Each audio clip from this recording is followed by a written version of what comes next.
It seems like in today's society, we hear so much about this great awakening, that people are no longer tolerating bad bosses. But the thing is, though, from my perception, I don't think it's really an awakening as much as everyone is done tolerating the dumb stuff.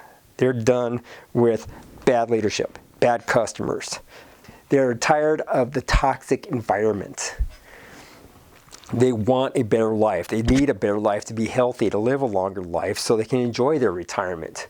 I'm Eric with Leadership Developed. This week we're going to talk about how you can be more effective as a leader to be able to keep those talented employees who are thinking about leaving your organization. Why is that important? Because without that talent, you have nobody help you do your job, which is to run your organization. Without those people, you are stuck either doing it by yourself or stuck with the worst people out there to do it with. Wouldn't you rather have the best team available to you? This begins with how you set precedents. It's what you tolerate and what you don't tolerate. You've already given them the vision. You've already given them the mission statement. You've already given them the core values. But you still have a toxic environment because you tolerate certain things.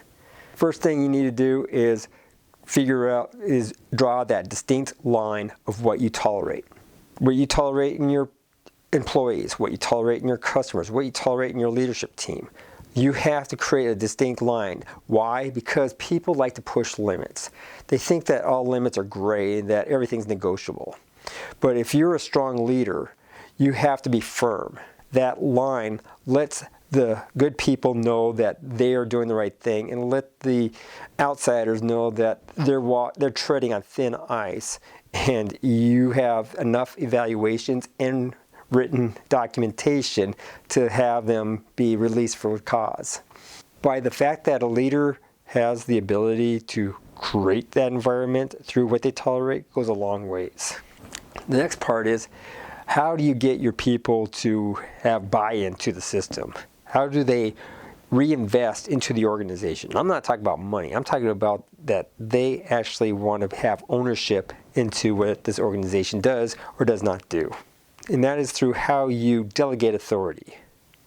You don't delegate responsibility, but you can delegate authority. Give them ownership. Give them something to be an owner of. And then you as a leader give guidance, evaluate, and then determine if this is the right course of direction. Next part you have to reestablish is the leader's trust triangle. We've talked about in earlier videos what this trust triangle is. It's the trust that you create with your customers, the trust that you create with your employees, and the trust that you foster between the employees and the customers through those two initial links. It's important for you to nurture those relationships to keep this triangle of trust strong. So accountability is a two-way street. I think about accountability like I was a pilot in charge of a helicopter. During the pre-flight brief, I tell my co-pilot the certain parameters that he or she needs to keep me in as we're flying, because we have to fly a certain altitude, certain hitting, certain airspeeds. It's their responsibility to tell me when I'm off by 10 knots, or I'm off by 10 degrees, or I'm off by 100 feet. You see, I'm asking them to hold me accountable so we don't get a flight violation. And by putting those parameters in there allows us to stay within the safety of standards of perfection for the most part. And in return, I do the same thing when they're the pilot on controls, that I hold them to the same accountability of being on altitude, on airspeed, and on heading.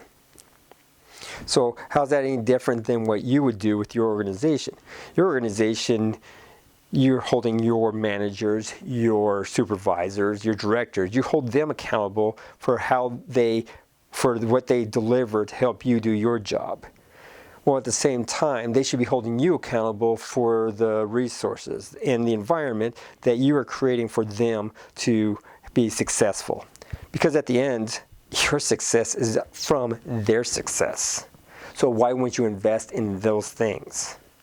So as we discussed earlier, employees are not awakening to this new cause. They're just tired of bad bosses, toxic environments, and terrible customers.